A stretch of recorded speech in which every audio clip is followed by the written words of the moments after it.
I'm joined by Sarah Bush, produce manager at Three Rivers Market. It's a cooperative grocery. Sarah, thank you so much for coming out today. You're welcome, Sam. It's my pleasure. Well, first, I would love you to tell me about Three Rivers Market, kind of what it is and what you all do. So Three Rivers Market is a cooperative grocery store. It's the only one in Tennessee, and it was founded as Knoxville Community Food Co-op in 1982. It is not only open to members. Anyone can shop there 7 days a week, 8 a.m. to 8 p.m. But we do offer memberships. The total invested amount is $250, but you can pay that $25 a year over 10 years.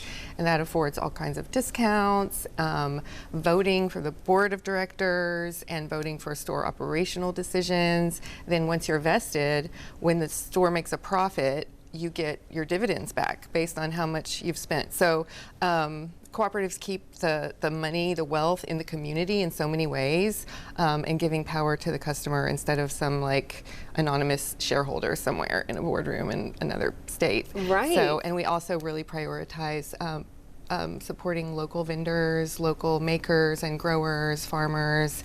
I was putting together our contact list for the produce department last night, and we had over 26 different local vendors that we feature throughout the year. Wow. And half of those are farmers, Oh, growers, my and goodness. the growers have to use they don't have to be USDA certified organic if they're local. I will personally go to the farm and use the certified naturally grown criteria to make sure that they use sustainable practices. Okay. So you can be sure whether anything in the produce department is going to be grown using sustainable practices. So, Right. But Oh. it's just a bit of a barrier sometimes to be certified. That totally makes Yeah. sense. And I know you have something really exciting happening right now. It's your first ever Christmas tree sale, right? Yeah. Okay. So how are people able to come and can you kind of talk about the trees that you're offering?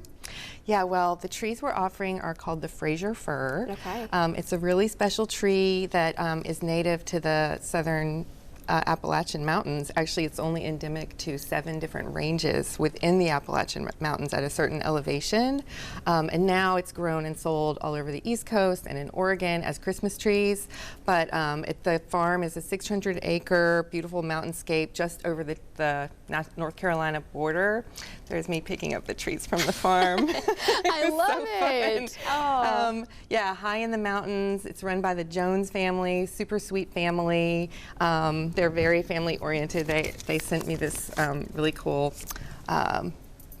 graphic of the difference, the life cycle of a fake tree versus a plastic tree versus a real tree. Oh, wow. And so pages and pages of care instructions on how to make sure the tree keeps its needles till well after the new year, Epiphany even.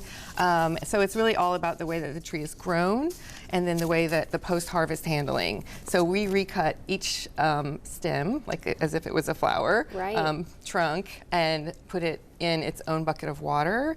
And I had the idea to store them on the back side, the north side of the building, because I saw moss growing on the ground, and I knew that the trees would be happy there. It's more like their home environment, and we put shade cloth over the area and mist them daily. So I think that customers will be very pleasantly surprised Oh, at the way amazing. that our trees last. Well, Yeah. thank you so much for coming and sharing. Again, that Tree Lot Open House a few different weekends, 9 a.m. to 5 p.m. So thank you so much for coming out. You're welcome.